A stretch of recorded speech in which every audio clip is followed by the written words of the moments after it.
झारखंड सरकार का आदेश, सरकारी और निजी अस्पतालों को 70% बेड कोरोना संक्रमितों के लिए आरक्षित करना जरूरी।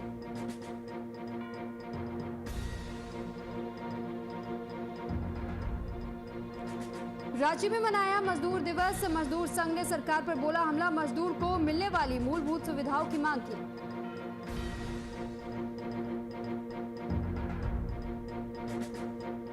देश भर में कोरोना का कहर लगातार जारी, कोरोना की रोकथाम के लिए गिरिडीह में निकाला गया जागरूकता अभियान, लोगों से कोरोना नियम का पालन करने की अपील।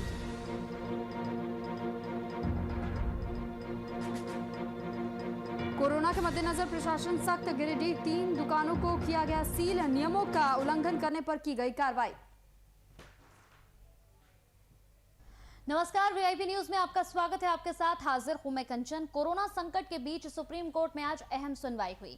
इसमें सुप्रीम कोर्ट ने केंद्र से कई अहम सवाल पूछे। इसमें से कई ऐसे मुद्दे थे जिन पर कोर्ट ने केंद्र सरकार को नई नीति बनाकर काम करने को कहा, जिससे इस महामारी को कंट्रोल में लाने में मदद मिल सके। वैक्सीन की अलग अलग कीमत, वैक्सीन रजिस्ट्रेशन, ऑक्सीजन सप्लाई समेत कई मामलों पर कोर्ट ने सवाल किए। कोर्ट ने साफ साफ कहा कि सरकारों को लॉकडाउन जैसे विकल्पों पर विचार करना होगा, जिससे वायरस को कंट्रोल किया जा सके। साथ ही सुप्रीम कोर्ट ने अहम आदेश देते हुए कहा कि सोशल मीडिया पर ऑक्सीजन, बेड, दवाओं की पोस्ट करने वालों पर कार्रवाई नहीं होगी। सुनवाई के दौरान सुप्रीम कोर्ट ने झारखंड का भी जिक्र किया है। झारखंड द्वारा बांग्लादेश से रेमडेसिविर लेने पर सुप्रीम कोर्ट ने केंद्र से पूछा कि रेमडेसिविर जैसी दवाइयों को कब उपलब्ध कराया जाएगा। इसके साथ ही सुप्रीम कोर्ट ने केंद्र से 10 मई तक जवाब पेश करने को कहा है और इसी दिन यानी कि 10 मई को कोरोना संबंधित मामलों पर फिर से सुप्रीम कोर्ट सुनवाई करेगा। आज इसी पर चर्चा करेंगे। कोरोना संकट के बीच सुप्रीम कोर्ट में आज अहम सुनवाई हुई है और साथ ही कई सवाल यहां पर सुप्रीम कोर्ट ने केंद्र सरकार से पूछे हैं। आज इसी पर चर्चा करेंगे। हमारे साथ हमारे बिहार झारखंड के संपादक कुंदन कृतज्ञ जो इस चर्चा में बने हुए हैं। कुंदन जी, सबसे पहला सवाल मेरा आपसे, जिस तरीके से सुप्रीम कोर्ट ने साफ तौर पर यहां पर जवाब तलब करने के लिए कह दिया है, उन्होंने कहा है कि 10 मई तक यहां पर जवाब देना होगा केंद्र को। इसके साथ ही कई यहां पर अहम आदेश भी वो केंद्र सरकार को यहां देते हुए नजर आए। देखिए कंचन, आज सुप्रीम कोर्ट में 3 जजों की एक खंडपीठ में दिन भर मामले की सुनवाई हुई। इसमें डीवाई चंद्रचूड़, एल नागेश्वर राव और एस रविंद्र भट्ट, इन 3 जजों के खंडपीठ में पूरे दिन कोरोना संक्रमण को लेकर मामलों पर चर्चा हुई और देश की विभिन्न समस्याओं को लेकर तमाम उसमें वकीलों से और केंद्र सरकार से जवाब तलब किए गए। और जो अहम मुद्दे उठाए गए, उन अहम मुद्दों में सबसे पहला था कोरोना के बढ़ते मामलों को लेकर राष्ट्र की नीति, केंद्र सरकार की क्या योजना है, किस तरीके से कोरोना वायरस के बढ़ते संक्रमण को नियंत्रित किया जा रहा है, दवाइयों की जो किल्लत बढ़ रही है उसे कैसे नियंत्रित करने के लिए केंद्र सरकार तैयारी कर रही है। ऑक्सीजन संकट जिस तरीके से देश के तमाम राज्यों में छाया हुआ है, इस ऑक्सीजन संकट को दूर करने की क्या कार्य योजना है। टीकाकरण अभियान के तीसरे चरण में राष्ट्रीय नीति क्या है, किस तरीके से केंद्र सरकार पूरे देश को तीसरे चरण में 18 साल से अधिक आयु वर्ग के लोगों तक टीका मुहैया कराने की योजना बना रही है। और सबसे अहम बात, राज्य की कुछ समस्याओं में झारखंड का मुद्दा भी छाया रहा, जिसमें 19 अप्रैल को मुख्यमंत्री हेमंत सोरेन ने केंद्रीय रसायन एवं उर्वरक मंत्री डी.वी. सदानंद गौड़ा को एक चिट्ठी लिखी थी और जिसमें उन्होंने बांग्लादेश के बेक्सिमो फार्मास्यूटिकल से 50,000 रेमडेसिविर इंजेक्शन के आयात की अनुमति मांगी थी और 12 दिन बीत जाने के बाद भी उसकी अनुमति अभी तक नहीं मिली है। इन तमाम मुद्दों को लेकर सुप्रीम कोर्ट ने केंद्र सरकार से जवाब तलब किया था और अब केंद्र सरकार की तरफ से इन तमाम सवालों के जवाब को लेकर 10 मई को फिर से हाजिर होना है। कंचन, इसमें झारखंड का जो मुद्दा था रेमडेसिविर इंजेक्शंस को लेकर और वैक्सीन को लेकर, इन मुद्दों को लेकर भी सुप्रीम कोर्ट काफी गंभीर रही है और एक दूसरी समस्या आती हुई दिखाई दे रही है। जिस तरीके से न्यायपालिका, व्यवस्थापिका और विधायिका के ऊपर अब सवालिया निशान लगा रही है, यह एक गंभीर संकट है और खास करके महामारी के इस दौर में जिस तरीके से न्यायपालिका को इंटरवेन करना पड़ा है, न्यायपालिका को बीच में आना पड़ा है और आकर व्यवस्थापिका और विधायिका दोनों से सवाल पूछने पड़े हैं और स्थिति स्पष्ट करना पड़ा है। यह भी एक बहुत बड़ा मामला बनकर सामने निकल कर आ रहा है। कंचन। बिल्कुल कुंदन जी, इसके साथ ही यहाँ पर रेमडेसिविर को लेकर भी सवाल पूछा। सुप्रीम कोर्ट ने साफ तौर पर कह दिया है कि ये जवाब दे केंद्र सरकार कि आखिर रेमडेसिविर जो है वो कब तक यहाँ पहुंचेगी। इसके साथ ही एक और बात यहाँ सुप्रीम कोर्ट ने साफ तौर पर कह दी है कि जो सोशल मीडिया पर यहाँ पर ऑक्सीजन के लिए ट्वीट किए जाते हैं या सोशल मीडिया के द्वारा यहाँ पर ऑक्सीजन की कमी बताई जा रही है या किसी जरूरत है ये ट्वीट किए जा रहे हैं, इस पर अब कार्रवाई नहीं होगी। ये भी सुप्रीम कोर्ट ने साफ कर दिया इस बार। देखिए, सुप्रीम कोर्ट ने जो दिशा निर्देश दिए हैं वो दिशा निर्देश कुछ और हैं। सुप्रीम कोर्ट ने दिशा निर्देश दिया है कि कोरोना संक्रमण को लेकर अलग अलग तरह की जो समस्याएं सोशल मीडिया में आ रही हैं और जिसमें राज्य सरकार को या केंद्र सरकार को निशाना या पार्टी बनाई जा रही है, उस संबंध में किसी के भी पोस्ट पर, किसी के ट्वीट पर, किसी के सोशल मीडिया के एक्टिविटी पर अब ना ही केंद्र सरकार और ना ही राज्य सरकार किसी भी तरीके का कोई एक्शन या कोई कार्रवाई कर सकती है, क्योंकि स्थिति यह आ रही थी कि लोग अपनी परेशानियों को ऑक्सीजन की बिल्कुल कुंदन जी, वापस आपके पास दवाइयों इस की पूरी किल्लत चर्चा को में हमारे लेकर साथ बीजेपी प्रवक्ता अविनेश जी जुड़ चुके हैं। अविनेश जी, बहुत बहुत स्वागत है आपका वीआईपी न्यूज पर। धन्यवाद जी अविनेश जी, सुप्रीम कोर्ट ने यहाँ पर सुनवाई की और साफ तौर पर यहाँ केंद्र सरकार को 10 मई तक जवाब देने को कहा है। कई अहम यहाँ पर आदेश भी उन्होंने जारी किए हैं। साथ ही साथ ये भी कहा है कि तमाम राज्यों को लॉकडाउन को लेकर विचार करना चाहिए। देखिए, माननीय सर्वोच्च न्यायालय का जो भी निर्णय है भारतीय जनता पार्टी उसका सम्मान करती है और शुरू से ही करती रही है। और समय समय पर माननीय सर्वोच्च न्यायालय हो, माननीय उच्च न्यायालय हो राज्य में हो, कहीं न कहीं लोकहित में, लोक कल्याण के जब भी विषय लगा है, उन लोगों ने अपने विषय, अपने भावनाओं को प्रकट किया है और प्रकट करना भी चाहिए। खासकर ये जो महामारी है, सिर्फ ये किसी राज्य या देश का महामारी तो है नहीं, ये एक वैश्विक महामारी है। और वैश्विक महामारी होने के कारण इसका 1, 2, 3, 4 4 चरण में, जैसा कि विशेषज्ञ बता रहे हैं, इसका हमला हो रहा है। तो ये जो सेकेंड टर्म जो आया है ये बहुत ही घातक है और इसका अनुमान भी विशेषज्ञों को नहीं था कि इतना घातक होगा। तो इसमें भी केंद्र सरकार अपनी पूरी टीम के साथ और पूरी प्रामाणिकता के साथ काम कर रही है। जितने हमारे संसाधन हैं देश में सुलभ, उन संसाधनों का पूरा उपयोग भी हो रहा है। और माननीय श्री नरेंद्र मोदी जी प्रधानमंत्री, उन्होंने स्वयं अपने कैबिनेट मंत्रियों को, अपने सहयोगियों को स्पष्ट कहा है कि डे टू डे इस संदर्भ में अपनी एक्टिविटी का रिपोर्ट दें, लोगों से संपर्क में रहें और इस संदर्भ में जो भी काम हो रहा है उसमें पूरी भूमिका में रहें। अविनेश जी, यहाँ पर इस सुनवाई के दौरान सुप्रीम कोर्ट ने झारखंड का भी जिक्र किया है। साथ ही यहाँ पर केंद्र सरकार से ये भी पूछा गया है कि रेमडेसिविर जो है वो कब तक यहाँ पर उपलब्ध होगी, क्योंकि लगातार मुख्यमंत्री की तरफ से रेमडेसिविर को लेकर केंद्र सरकार से कई बार मदद की गुहार लगाई जा चुकी है, लेकिन अभी तक रेमडेसिविर यहाँ नहीं पहुंची है। इसे लेकर भी यहाँ पर वो जोर डालते हुए नजर आए, इस पर क्या कहेंगे सर? नहीं, वो जो भी चीज महामारी से संबंधित, जो भी दवा हो, जो भी वैक्सीनेशन हो या इससे संबंधित जो भी जरूरत, वेंटिलेटर हो, ऑक्सीजन हो, इंजेक्शन हो, इन सभी का समान रूप से वितरण सभी राज्यों को हो रहा है। क्योंकि देश बहुत बड़ा है, हमारा देश कोई छोटा ऑस्ट्रेलिया और बेल्जियम जैसा देश तो है नहीं। 1 अरब 35 करोड़ की आबादी जिस देश में है, उसमें संतुलन बनाकर चलना ये अपने आप में बहुत बड़ी चुनौती है। कोई भी राजनीतिक दल नेतृत्व कर रहा हो उसके लिए बहुत बड़ी चुनौती है। और जहां तक झारखंड की बात है, झारखंड को समय समय पर सब चीज मिल रहा है। कल ही हमारे प्रदेश अध्यक्ष जी ने इस संदर्भ में कहा था कि झारखंड को लगभग राज्य सरकार को 6,46,644 वैक्सीन उपलब्ध हुए थे।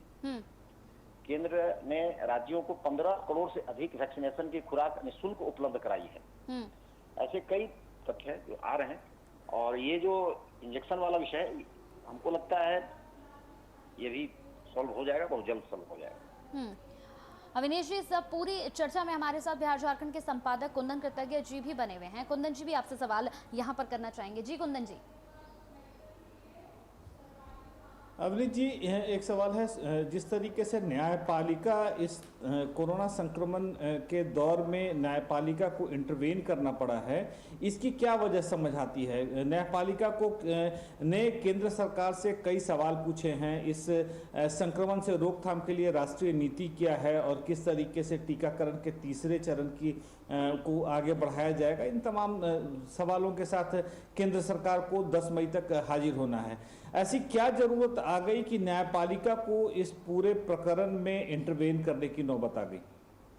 मैंने शुरू में ही कहा कि सर्वोच्च न्यायालय हो या राज्य में उच्च न्यायालय हो, सभी माननीय सर्वोच्च न्यायालय को या माननीय उच्च न्यायालय को ये पूरा अधिकार है कि जब भी समय पड़े इस देश में, जब भी इस तरीके की स्थिति बनेगी, उस स्थिति में वो अपने भावनाओं को प्रकट करेगी लोकहित में और लोक कल्याण के विषय पर।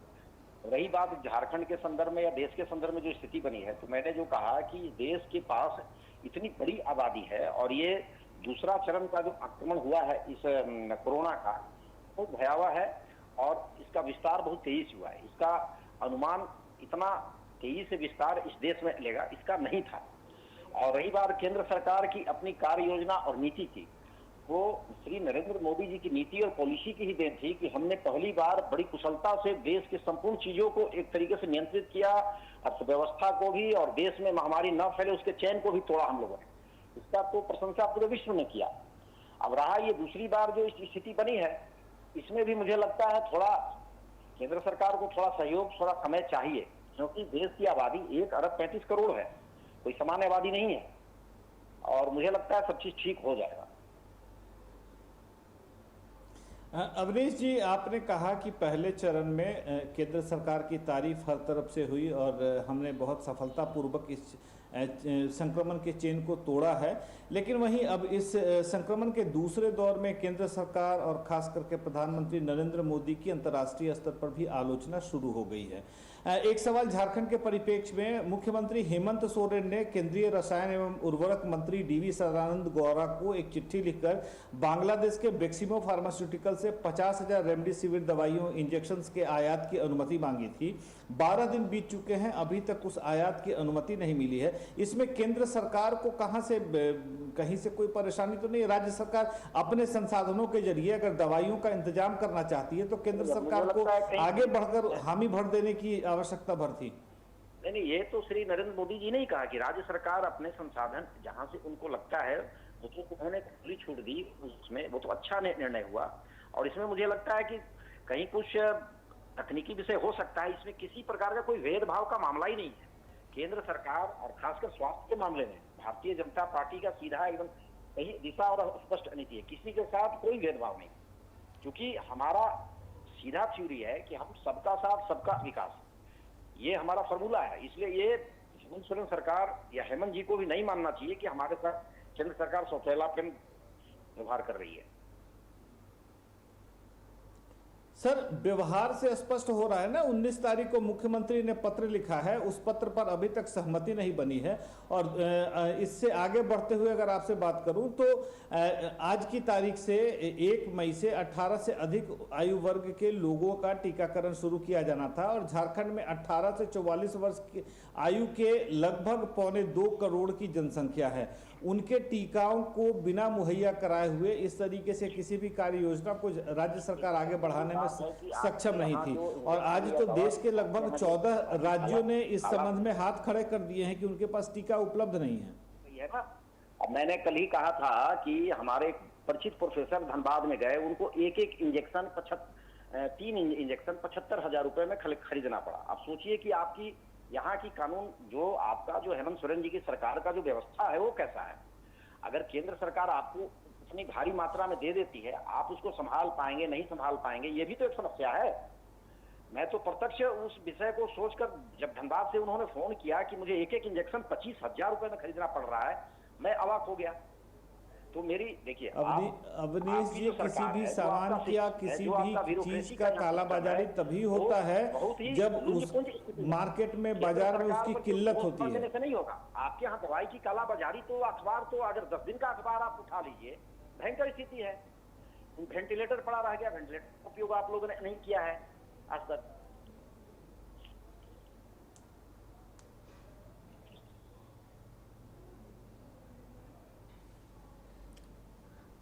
अवनीश जी, यहाँ पर एक सवाल फोन कट गया अवनीश जी का। बहुत बहुत शुक्रिया अवनीश जी, आप हमारे साथ जुड़े। कुंदन जी हमारे साथ बने हुए हैं। कुंदन जी, एक सवाल वाकई अपने आप में बहुत बड़ा सवाल है कि तमाम राज्य लॉकडाउन को लेकर यहाँ पर आदेश ले सकते हैं। ये साफ तौर पर सुप्रीम कोर्ट ने कहा है कि इस पूरे वायरस को रोकने के लिए, इसकी रोकथाम के लिए लॉकडाउन जैसे एक बहुत बड़े आदेश पर विचार विमर्श की जरूरत है। लेकिन अभी भी कई ऐसे राज्य हैं जो लॉकडाउन को लेकर किसी तरीके से ना कोई विचार विमर्श कर रहे हैं, ना ही लॉकडाउन को लेकर कोई आगे का उनका ऐसा कोई प्लान नजर आ रहा है कि वो आगे लॉकडाउन लगाएंगे, जिसकी वजह से आए दिन वहां पर जो संक्रमण है वो काफी ज्यादा फैल रहा है। देखिए कंचन, इस मामले में तारीफ करनी होगी दिल्ली के मुख्यमंत्री अरविंद केजरीवाल की, महाराष्ट्र के मुख्यमंत्री की, झारखंड के मुख्यमंत्री की, क्योंकि यहाँ पर अब झारखंड में आप देखें 22 अप्रैल की सुबह से लॉकडाउन लगा दिया गया है। दूसरे हफ्ते में पाबंदियों को और बढ़ा दिया गया है। वहीं दिल्ली के मुख्यमंत्री अरविंद केजरीवाल ने आज ही अब से थोड़ी देर पहले एक सप्ताह का लॉकडाउन और बढ़ा दिया। जो 3 मई की सुबह समाप्त हो रहा था वो अब लॉकडाउन 10 मई तक जारी रहेगा। वहीं महाराष्ट्र के मुख्यमंत्री ने भी लॉकडाउन को आगे बढ़ा दिया है। अब देखें, तमाम मुख्यमंत्रियों को केंद्र सरकार की तरफ से अपने अपने स्तर पर फैसले लेने की छूट दे दी गई थी। अब जिन मुख्यमंत्रियों ने अपने राज्य की स्थिति को जल्दी नियंत्रित करने की कार्य योजना पर काम करना शुरू किया, उन्होंने अपने अपने राज्यों में लॉकडाउन लगा दिया। हम अपने कार्यक्रमों में कल भी चर्चा कर रहे थे और उसके बीते दिन भी चर्चा कर रहे थे कि आखिर नीतीश कुमार जो पड़ोसी राज्य हैं बिहार झारखंड का, नीतीश कुमार की क्या राजनीतिक मजबूरी है जिस मजबूरी की वजह से राज्य में अभी तक लॉकडाउन नहीं हुआ है या उस तरीके की पाबंदियां नहीं लगाई गई हैं। एक खाना पूर्ति के लिए शाम के 6 बजे से सुबह 6 बजे तक जनता कर्फ्यू का लगा देना, शाम में 4 बजे दुकानों को बंद कर देना, ये एक महज खाना पूर्ति की व्यवस्था की जा रही है। राज्य को संपूर्ण लॉकडाउन की आवश्यकता है जिस संख्या में बिहार जैसे राज्य में संक्रमित मरीजों की संख्या निकल कर आ रही है सामने। और दूसरी एक खतरनाक खबर यह है कि पूरे विश्व में जो स्थिति बन पड़ी है, कोरोना संक्रमण से मरने वाला हर तीसरा व्यक्ति भारतीय है। और भारत ने पिछले 24 घंटों में जितने संक्रमित मरीज दिए हैं उनकी संख्या 4 लाख से ज़्यादा है। और यह संख्या विश्व में किसी भी देश में एक दिन में पाए जाने वाले संक्रमित मरीजों में सबसे ज़्यादा है। तो पूरे देश के स्तर पर अगर हम देखें तो हमारे यहाँ स्थितियाँ बहुत खतरनाक रूप लिए जा रही हैं। ऐसे में ज़रूरत है केंद्र सरकार और राज्य सरकार के उचित समन्वय के साथ काम करने की, और साथ ही जरूरत है केंद्र सरकार और राज्य सरकार के बीच में जो कंकरेंट लिस्ट, जो संघीय शक्तियां हैं, संघीय सहयोग चलता रहता है, उनके बीच में आपसी सहयोग और समर्थन के साथ राज्य में, देश के हर राज्य में इस बीमारी के जल्दी नियंत्रित कर लेने की। और शायद यहाँ पर झारखंड और केंद्र की बात अगर कर लें तो झारखंड सरकार और केंद्र सरकार के बीच में जो राजनीतिक मतभेद हैं उसका खामियाजा झारखंड को भुगतना पड़ रहा है। अन्यथा 19 तारीख को मुख्यमंत्री के किए गए अनुरोध को बहुत पहले मान लिया गया होता और राज्य में 50,000 रेमडेसिविर इंजेक्शंस आ चुके होते। चूंकि यहाँ पर कई सारे ऐसे मुद्दे हैं जिन मुद्दों को लेकर लगातार राज्य सरकार केंद्र पर हमला करती रही है और तरह तरह के असहयोग का आरोप भी लगाती रही है। कंचन, बिल्कुल कुंदन जी, यहाँ पर एक सवाल है। इस बार की स्थिति पिछले बार से ज्यादा भयावह है। पिछले साल भी लॉकडाउन लगाकर ही ये मामले कम हुए थे, इस संक्रमण से लड़ने की तरफ हम कदम उठा रहे थे, लेकिन इस बार कदम क्यों नहीं उठ पा रहे हैं? क्योंकि अगर पिछले साल की बात करूं तो पिछले साल लॉकडाउन लगा दिया गया था जिसके बाद मामलों में कमी देखी गई थी। इस बार क्यों नहीं लॉकडाउन जैसा एक कदम उठाया जा रहा है? क्योंकि अगर स्थिति कुंदन जी इस बार की देखी जाए तो पिछली बार से भी ज्यादा भयावह स्थिति है इस बार की। कंचन, देखिए, मैं 2020 की कुछ घटनाओं पर आपका ध्यान खींचना चाहूँगा। 2020 के जनवरी महीने में सबसे पहला कोरोना संक्रमित मरीज भारत में पाया गया था। उसके बाद 22 मार्च को पूरे देश में प्रधानमंत्री नरेंद्र मोदी के आग्रह पर जनता कर्फ्यू लगाया गया और 24 मार्च से पूरे देश में लॉकडाउन घोषित कर दिया गया था, जिसमें तमाम तरह की आर्थिक और हर तरह की गतिविधियों को रोक दिया गया था। इस लॉकडाउन में सबसे पहले लगभग 3 महीने का वक्त बीता। उस दौरान देश के कई लोगों ने परेशानियों और संकटों का सामना किया, खास करके निचले तबके के लोगों ने। और धीरे धीरे फिर जुलाई महीने से जब अनलॉक की प्रक्रिया शुरू हुई, उस अनलॉक की प्रक्रिया के बाद एक ऐसी स्थिति आई कि देश ने यह मान लिया कि हमने कोरोना संक्रमण से जंग हम जीत चुके हैं। लेकिन विशेषज्ञों की माने तो विशेषज्ञों ने जनवरी महीने 2021 के जनवरी महीने में ही कोरोना स्ट्रेन के दूसरे स्ट्रेन के बारे में और इसके गंभीर खतरे के बारे में केंद्र सरकार और तमाम एजेंसियों को चेता दिया था। लेकिन उसके बावजूद उस स्तर पर हम तैयारियां नहीं कर सके जिन तैयारियों की अपेक्षा की जा रही थी। चूंकि 2020 में हमने अनुभव ले लिया था, तो उस अनुभव का फायदा उठाते हुए हमें पहले से तैयार हो जाना था। स्वास्थ्य संसाधनों को पहले से चुस्त दुरुस्त कर लेने की जरूरत थी और साथ ही साथ इस बात की आवश्यकता थी कि देश को बहुत पहले एक संपूर्ण लॉकडाउन में ले जाकर इस संक्रमण की चेन को तोड़ा जा सकता था। लेकिन आज जो स्थिति है, आप महाराष्ट्र में देख ले, महाराष्ट्र में जिस तरीके से संक्रमित मरीजों की संख्या निकल कर आ रही है, दक्षिण के कई राज्यों में जो संक्रमित मरीजों की संख्या निकल कर आ रही है। कल मतगणना का दिन है, 5 राज्यों में विधानसभा चुनाव की मतगणना है। उसके बाद पश्चिम बंगाल की स्थिति देख लीजिएगा। हमारे सूत्र बताते हैं कि पश्चिम बंगाल में हर 3 में से 1 व्यक्ति संक्रमित पाया जाएगा। चूंकि अभी वहां पर चुनाव और मतगणना की वजह से तमाम आंकड़ों को अनाधिकारिक तौर पर रखा गया है। ये 2 तारीख की शाम के बाद से देखिएगा, जैसे जैसे चीजें सामने आने लगेंगी वैसे वैसे स्थिति और भयावह और विकराल होती जाएगी। तो कहीं ना कहीं केंद्र सरकार की बहुत सारी तथ्यों को लेकर केंद्र सरकार ने नजरअंदाज किया है और साथ ही साथ राज्य और केंद्र के बीच में समन्वय की कमी होने की वजह से आज ये स्थिति देखी जा रही है। कंचन। बिल्कुल कुंदन जी, इसके साथ ही इस पूरी स्थिति को देखते हुए एक और सवाल, जिस तरीके से लगातार हम खबरें चला रहे हैं तमाम राज्यों की, अगर मैं बात कर लूं तो अस्पतालों में बेड की कमी बहुत बड़ी एक दिक्कत है। इसके साथ ही कई अस्पताल ऐसे हैं जहां पर मैन पावर की कमी है, यानी कि वहां पर डॉक्टर्स ही नहीं है।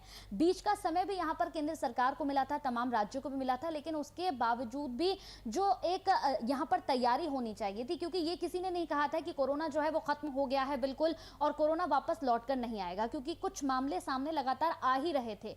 ऐसे में किसी तरह की कोई तैयारी नहीं हुई है, ना केंद्र सरकार की तरफ से ना तमाम राज्य सरकारों की तरफ से, जो अपने आप में एक बड़ा सवाल है। जाहिर सी बात है, स्वास्थ्य संसाधनों की बात कर लें तो स्वास्थ्य संसाधनों में सुधार और स्वास्थ्य संसाधनों का उचित और बेहतर इस्तेमाल कर लिया जाना था। जो रिसोर्स मैनेजमेंट की बात होती है, रिसोर्स मैनेजमेंट कर लिया जाना चाहिए था। लेकिन केंद्र और राज्य, केंद्र ने शायद तमाम राज्यों को इस संबंध में समय से सूचित नहीं किया या समय से चेताया नहीं, और शायद यही वजह है कि आज पूरे देश की जनता इसका खामियाजा भुगत रही है। बिल्कुल, यहाँ एक और सवाल सर, जिस तरीके से रेमडेसिविर दवाई को लेकर मुख्यमंत्री की तरफ से कई बार यहाँ पर केंद्र सरकार को शायद पत्र भी लिखा गया है, कई बार इसे लेकर उनसे बात भी की गई है, लेकिन अभी तक झारखंड सरकार की किसी तरह से कोई मदद नहीं हो पाई है।